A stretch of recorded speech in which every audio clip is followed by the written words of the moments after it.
Hello, everybody, and welcome to the Michael and Patty podcast, which is all about living in Prince Edward Island. And it's another absolutely picture-perfect, pretty day in PEI. We're coming to you live on tape, of course, from the Charlottetown waterfront in front of the yacht club, looking out at all the people here on a Sunday morning.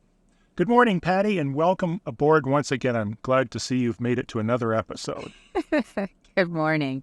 Yes, it's always so nice to see all the yachts still out in the water. I love this season here on Prince Edward Island. Okay, enough chit-chat. We're 40 seconds in, and today's topic is not only a topic for this episode of the podcast, it's also a how-to make an offer on a Prince Edward Island property. And this would actually cover just about any province or state because they're basically all the same with small little changes. So we're going to cover what you need to make an offer on a property.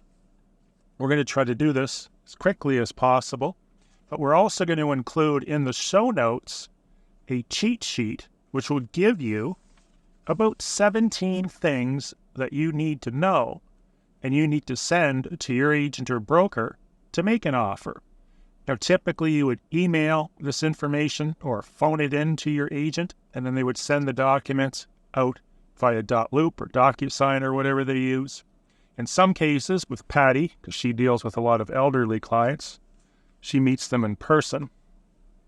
Yes, I enjoy my clients, and not all my clients that are senior are not able to electronically sign, but some people like that authentic experience and feeling, and they walk away with a courtesy pen. So it's all part of the experience. Well, there you go. And I know that some of your clients, their idea of a computer is an abacus. Okay, it's pretty funny. What do we start off with? Maybe you can cover the first few points here. So the first thing that's part of a agreement of purchase and sale that you want to make sure is correct is, what is your legal name? I just listed a property a couple weeks ago, and I took the names right off the deed when I was preparing the listing paperwork, and it was her nickname that was on it. So she thought I had made a mistake, and I said, I pulled your name as it appeared on the government site on your deed. So make sure it is your legal name that is on there, provided to your agent, and your contact information. When you write a purchase and sale, you're going to have all the names of the people that you intend ultimately to have on the deed, and they're spelled correctly because they're probably going to take that information off the purchase and sale agreement, the lawyer's office, that is. In some cases, you're going to see people write agreements under corporations, or they're going to have a name or corporation, and they're going to add or assignee. We've covered that in other podcasts. A lot of vendors don't like that. I would suggest not using or assignee because it also is a red flag for the banks because it's used in mortgage fraud. The next thing we're looking for is the property's address. In the case of land, it may or may not have an address. Probably doesn't unless a building permit has been applied for previously. So you're going to indicate that on there. Yeah, and along with the property address, that includes the correct parcel identification number. Correct. The PID number, which every property in PEI has to have. What you're offering on the property. So you're going to have the purchase price in there. For the Americans, we no longer do, at least I don't, contracts in U.S. dollars because the dollar has started to fluctuate a lot more than it did when it was more common for us to do contracts in U.S. Have you found the same thing? Yeah, predominantly, and I've been in real estate for 14 and a half years. I found in my early years I would see contracts written in U.S. dollars, but I haven't in about 10 years. I used to do them all the time. So if you are American, all the denominations are Canadian, so you want to convert that to see what you're dealing with.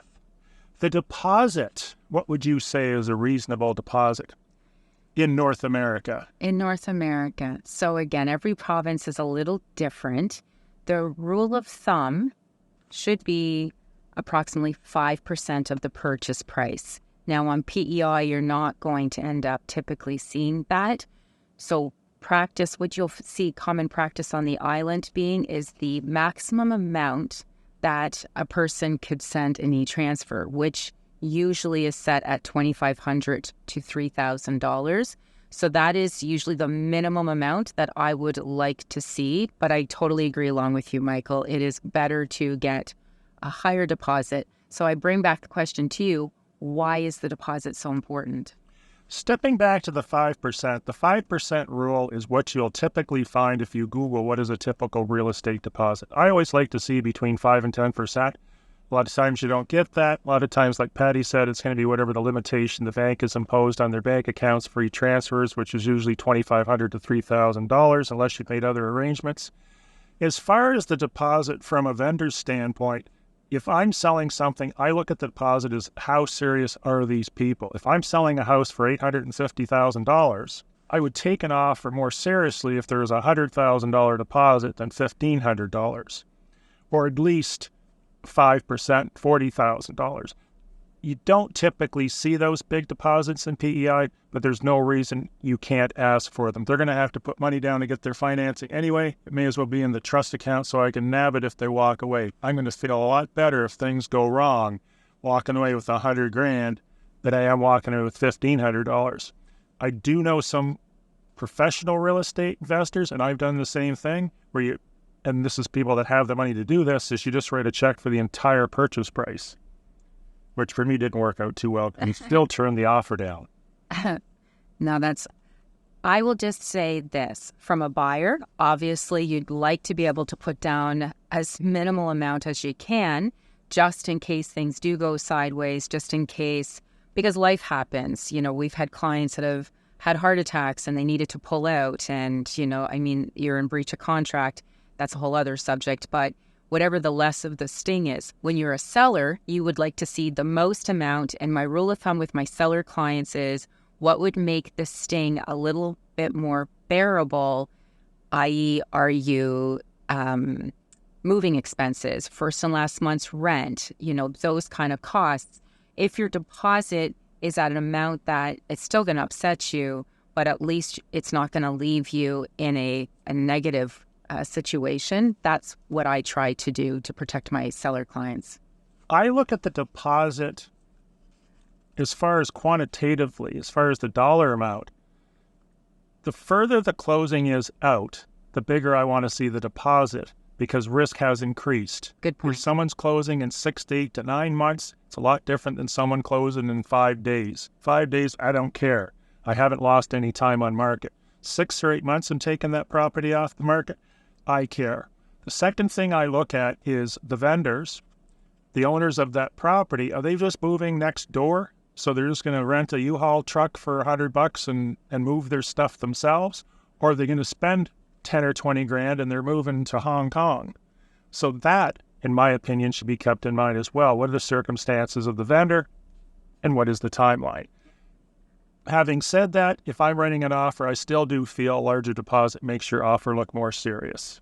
Yes, and without you realizing why, especially who would have thought the deposit had so much merit as part of the contract agreement, which is why we're doing this episode. And now hopefully you understand why your realtor, if you're a seller client, is trying to get that deposit up. Point number 6 in our little PDF file, again, we will attach to this episode, your lawyer's name. Always a good idea to have this preemptively so we're not searching for this afterwards, or we get the old, they're still trying to decide on a lawyer 2 weeks later. Meanwhile, this is sitting on my desk and I need to get it off my desk. Know who your lawyer is before you write the offer. If you do need a list of very good real estate lawyers in PEI, contact myself, not Patty. Your realtor will definitely be able to hopefully provide a few names to you so that you could do your own due diligence and make that decision yourself. Financing clause, what's that all about? Those buyers that require financing in order to make the purchase has to get approval from their lender in order to complete the transaction or make the purchase. There is also a deadline that comes with that, and the deadline typically is around 2 weeks. When I see a finance clause with a 3-week condition period, that can send off red flags unless it is a commercial purchase, because commercial financing does take longer. Or if I see, I'll just leave it at that. Typical financing clauses between 7 and 10 banking days. and it basically means you can get the money to buy the property. It's important to know that you can get the financing before you waste the purchaser's time, your time, the vendor's time, both agents' time, potentially lawyers' time. It's very disappointing when you have someone that says to you, "Oh, I haven't gone to the bank yet." Yeah, you as part of your financing, you shouldn't just put in your numbers, your income online to a mortgage calculator to determine, oh yeah, I've been pre-approved. You need an approval. You need to go into your lender. Pre-approval. A pre-approval to go into a finance, whatever your lender is. We usually recommend 3, and I think Michael and I mentioned this on a previous podcast. However, that step should already be done because you are taking up a lot of both parties' times, the realtor representative's times, only to find out that you couldn't get financing in the first place. Right. So the financing clause is one of about 4 or 5 common clauses. The next one is the home inspection. What's that all about? So the home inspection, the reason I paused with financing is because I knew we were going to get into this with the home inspection. So the home inspection clause is allowing a buyer to go in and do their due diligence, go through the home, see if there's anything that you just wouldn't be able to live with, or if the list of to-dos exceeds whatever your budget or what you could afford. I usually tell my clients if there's any structural issues or mold, things, like that, or a very insurmountable list of repairs that they just wouldn't be able to address, then this may not be the property for you. Now, the reason I was going to kind of segue into this a little bit during the financing is, as a listing realtor, and you need to know this as a buyer, as a listing realtor, if I see a finance clause out 3 weeks, and I see as a selling realtor, if I see the finance clause 2 weeks and the home inspection 3 weeks, that sets off a red flag for me that they're not confident in their financing, and that's why they're trying to delay the home inspection and giving themselves extra time just in case they don't get approved. That is the message. Home inspection should be in alignment with your finance clause as a deadline. In a good offer, I would like to see all the conditions removed within 7 to 10 days, particularly if it's a hot property and we're in prime selling season, say between the spring and the fall. I don't want to see things tiered because, like Patty said, they'll tier them because they don't think, or they're not sure if they can get the money, so they don't want to do the home inspection right away. The next clause, go ahead, Patty, you had a comment? I was just going to say, as a home inspection report, look at it as a to-do list, as if you've lived in the home already for 3 to 5 years. You're not trying to find or discover things on your own. And because usually the reports are really good, you'll know what to do in 6 months, what needs to be addressed in a year, what you should be getting to in the next couple years. So I know the reports can be a little daunting, a little overwhelming when you think, oh my gosh, look at all this stuff. A lot of the stuff is just repairs that are coming up, so not to get too stressed out over it. And it's not a list of things for the sellers to fix for your benefit, nor is it a tool to negotiate the price down, albeit many people feel it is after watching HGTV because they use it as a major leverage tool.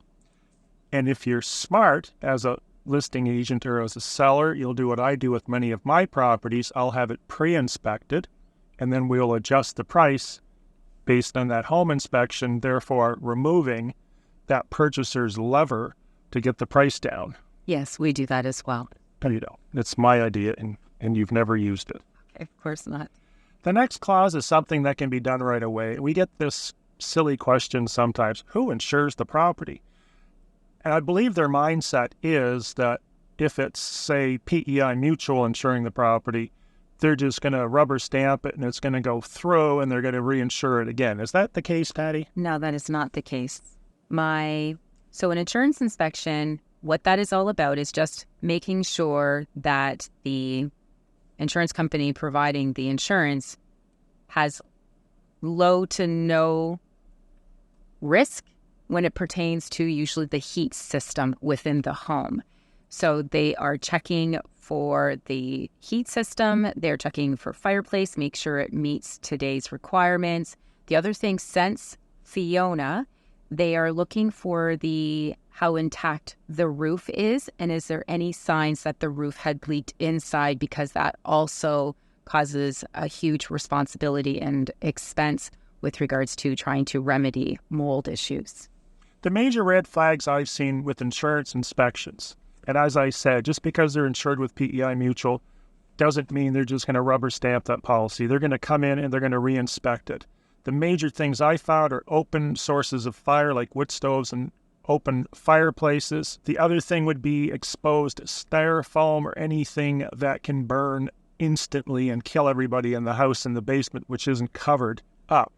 Recently, that's what I've seen with the Fiona happenings. I would imagine, in addition to looking for roofs or asphalt tile installations, they would be looking for foundations, because many of the cottages that disappeared during the hurricane floated away or were blown away because they didn't have an adequate foundation. If I could say one more thing with regards to insurance, people will say they want to go through their bank or a third party. I'll just give you what I tell all my clients is, if you pick an off-island insurance company who does not have a representative that does the inspection themselves, you assume responsibility of ensuring that form is filled out correctly.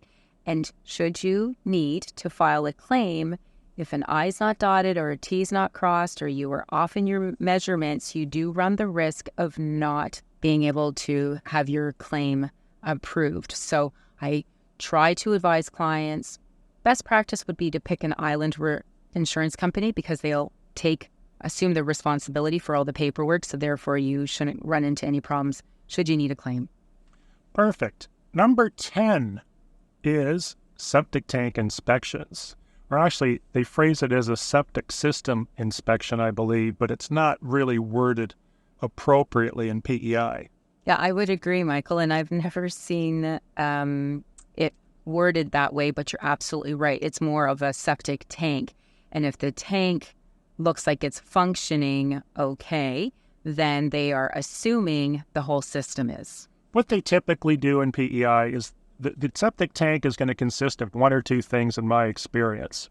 Patty's experience is going to be different. My experience has been either it's a cement tank that's buried under the ground and you have to dig 3 to 4 feet below the frost line to get to it, which is a real nuisance because they have to bring in an excavator typically. Or it's a more modern plastic tank, which historically has had one lid. The new ones now have 2.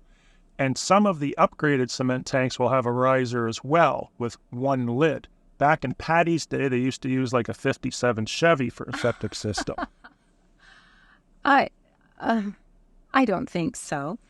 We have had a few of those. So what they're going to do, it's a pseudo inspection in my opinion. They'll take the lid off. They'll see that the tank is level. They'll see that the liquids are at the level that they should be. If it's cracked, specifically with the cement tank, not so much with the plastic one. Yeah, and they also determine how much refuse is in that based on when the tank was pumped last. Does that make sense? Does it look like the liquids are draining off? So as unpleasant as this sounds, those are the things I wouldn't want the job of the septic company. So good for you guys to do that every day for us, but not my line of work that I'd be interested in. Yeah, so the septic inspections, again, the time period for that would be approximately, again, 2 weeks or so. I wouldn't go much further than 3 weeks. We have no control of the septic companies and schedule. We do our best to allow for the appropriate amount of time without dragging things out too long for a seller. A buyer should be on top of things and getting everything all booked. So you've just ruined my Christmas present idea for you, which was going to be a helmet, some goggles, and an action cam to go into the septic tank inspection business when you retire. So you're not interested, I take it. No, that gift will not be received well. The septic field, the leaching field, I guess is what they call it. I haven't seen anyone inspect those here. I know they do it in other provinces with specialized equipment and dyes and whatever they use. I haven't seen that here. That, to me, would constitute a proper inspection. The other thing you can probably do on your own, and the home inspector will probably do, is just look where the septic field is. If it's brown and icky and there's 6 inches of guck on it, chances are the field's not working too well. Plus, it'd be really stinky. There is a company that does do inspections where they send cameras down through the field tiles. So there is one on the island, only one that I am aware of, because I have had a client insist that that be done. So if you're looking for one that does camera inspections and actually does a full service inspection, send us a message. I can let you know who it is. Number 11 is fixtures and chattels. In other words, in English, what's included with the property. There are some things that are common sense and are indicated on the purchase and sale agreement, those things that are screwed into the wall, those appliances that are bolted in like dishwashers and bolt-in microwave over-the-range hood jobbies. Basically, what you're going to do is you're going to list everything you want with that property. Some people will say, oh, well, it's on the listing agreement that the washer, dryer, fridge, and stove is included and the dog. But that doesn't mean, in my opinion, that it's included. Some agents will say, well, if it's a full price offer, it's included. What I would say is you can never disclose and you can never document too much. Indicate on there and be exact as to what you want. If you're looking for the orange Kubota lawnmower that has 121 hours of use on it with a serial number of XYZ, put that on the purchase and sale. Maybe even take a picture of it and add an appendix so you know exactly what you're going to be buying and it can't be swapped out when you have an unscrupulous seller, which is rare, but it does happen probably once or twice a year with us. Yeah, I strongly advise clients that usually we go through the house once. You end up, once you've viewed a few, make the determination this is the home you want. I like a second viewing just to make sure that we now have identified the items that we want to have included if that is not an option. Usually listing pictures are really good to use as a resource, but you want to make sure, just because it's on the listing paperwork, maybe you didn't want the washer and dryer, and that's why it wasn't included. You don't assume anything is included in, especially since Michael has some great lawyers. If it's not on the contract, it doesn't come with the property. Which brings up a very good point. Those things that aren't written into the contract, if you have a contract and you have a Schedule B, but you're not saying anywhere that that Schedule B is attached to the purchase and sale, that Schedule B does not apply unless, of course, the Schedule B is written in such a way that it's an amendment which indicates that it is attached. So make sure all your documents are indicated on the first page of the purchase and sale paragraph. What is it, paragraph 1 or 2? Yeah, and that's a good point. We did cover that on a previous episode. But a lot of times a Schedule B or C does come with inclusions. They're outlining the items that they want. Make sure, again, clarity that you're not just asking for a fridge, you're asking for... And the shed. Ask for the shed because some people are very attached and they're taking it with them, even though technically it's a fixture. I had another guy, which I won't mention, we had a generator that was bolted in, wired into the house,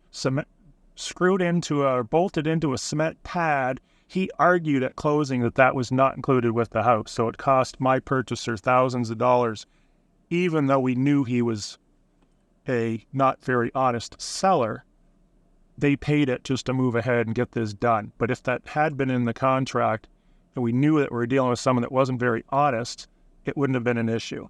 Yeah, that's a good point. So even though you may assume that it is a fixture of the property, oh, bathroom mirrors, you might just assume they come. But you know what? They usually lift off a nail today, and I've seen many just take them because they love their mirrors. They got them, whether they're handed down or they bought them at HomeSense. So don't assume bathroom mirrors. It's all these little things that you just have to make sure with chattels. If it's not in writing on the purchase and sale and it's not attached to the purchase and sale, it doesn't matter what conversations you have had.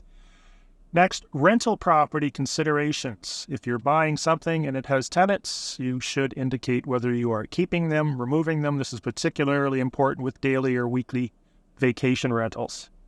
Yes. because the way our contracts are written, they are to be vacant at closing. So there's no mention of the tenants supposed to be there, even though that gets into a whole other thing with affidavits and that. But you are to assume that the tenants are going to be remaining, and all the rental deposit amounts need to be requested that they get transferred at closing between the lawyers.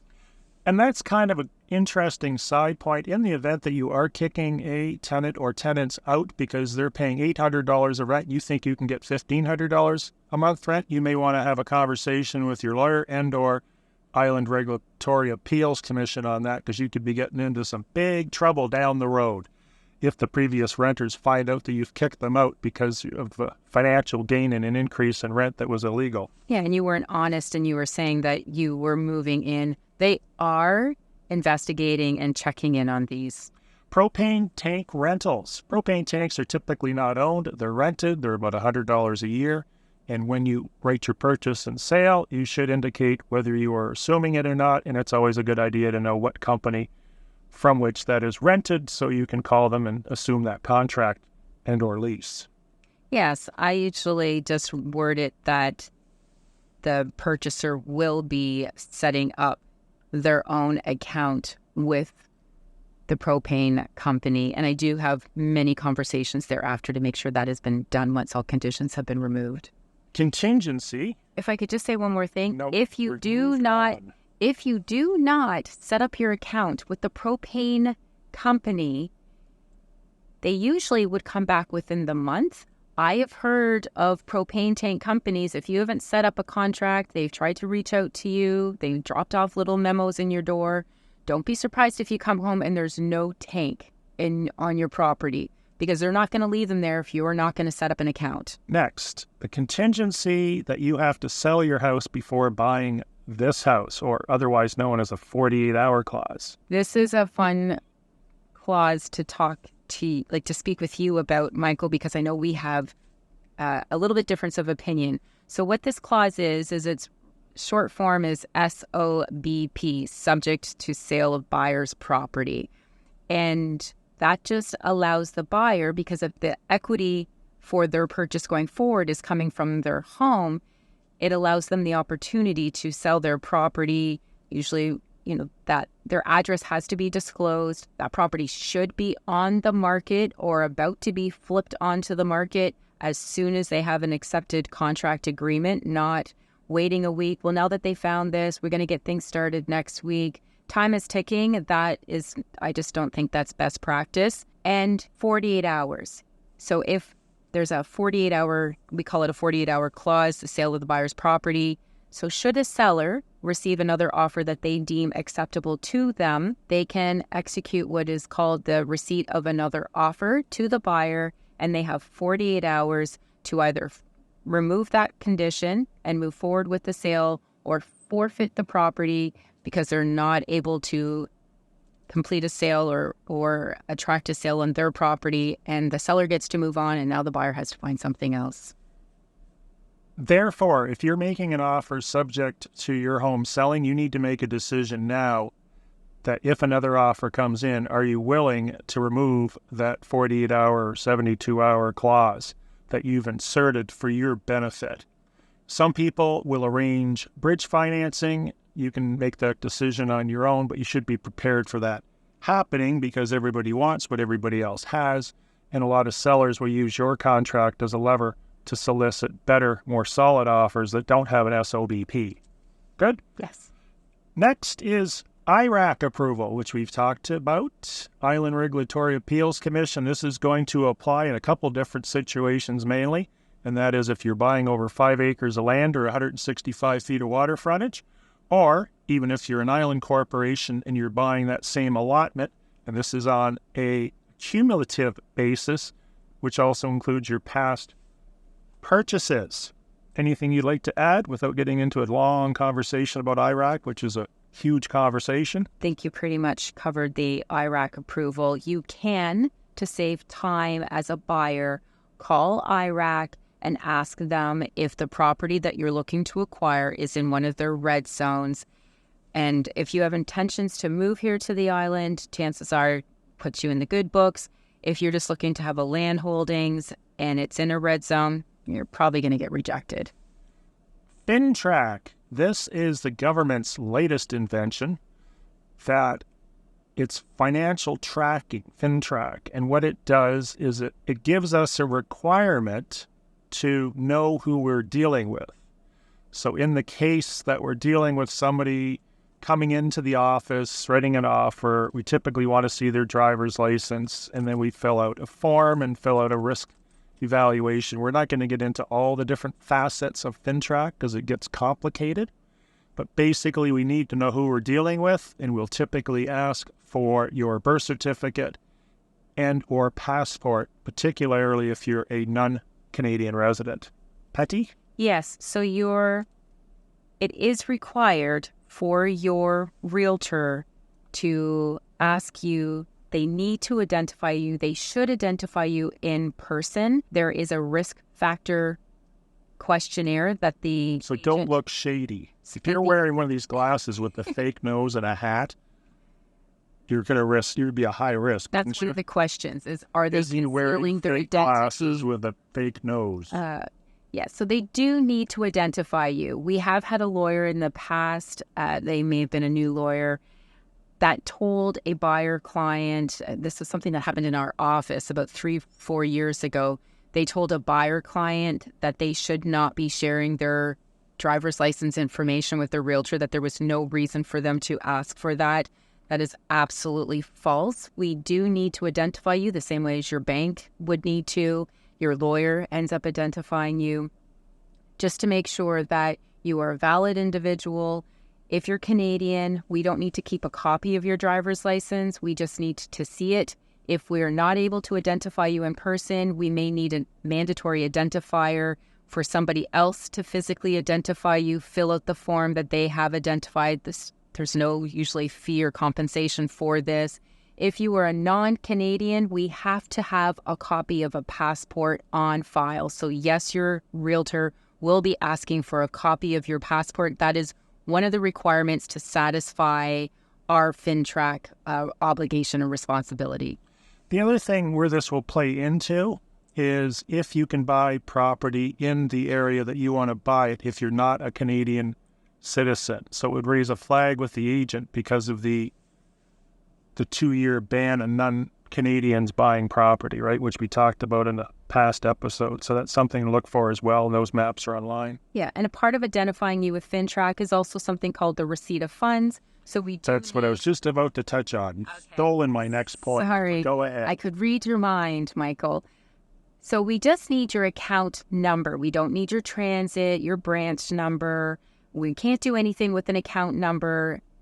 We need the bank that you deal with or your financial institution, as well as the name of the person who your initial deposit came from. That's the only reason we're asking. It's not where you're making the bulk of your purchase from. Whatever that initial deposit, whatever account that initial deposit came from, that is the account we need the information on. And the type of account. Yes, and if it's a family member that's providing the deposit and not the names on the contract, there's more paperwork. We need to identify that person as well. So that is all part of the receipt of funds form. And finally, the property disclosure form, which is affixed or attached to most listings, and it allows the sellers to disclose any deficiencies with the property. And I think it's probably a good idea before you write your offer, because this may become part and parcel of your offer, that you review the PCDS, Property Condition Disclosure Form, before you're writing your offer in case you have any questions. Yes, it's the opportunity that the seller has to speak almost directly to the buyer without the realtors involved filtering their interpretation of the home. So I always strongly recommend my sellers fill that out for accuracy of information and that people cannot misconstrue perhaps their interpretation of something that is existing within the home. And it would be a good idea to give that PCDS a copy of it to your home inspector as well, so he can go over any points that have been indicated or reiterated or indicated as defective. And I think that's about it. So the cheat sheet. I was just going to say one more thing with regards to the property condition disclosure statement, because I have many people that say, well, it's mostly relevant to a structure. It doesn't apply when it's land. Yes, I agree. Right now, our system sucks. We should have one PCDS for residential properties or properties with structures, and we should have one with land, but we do not.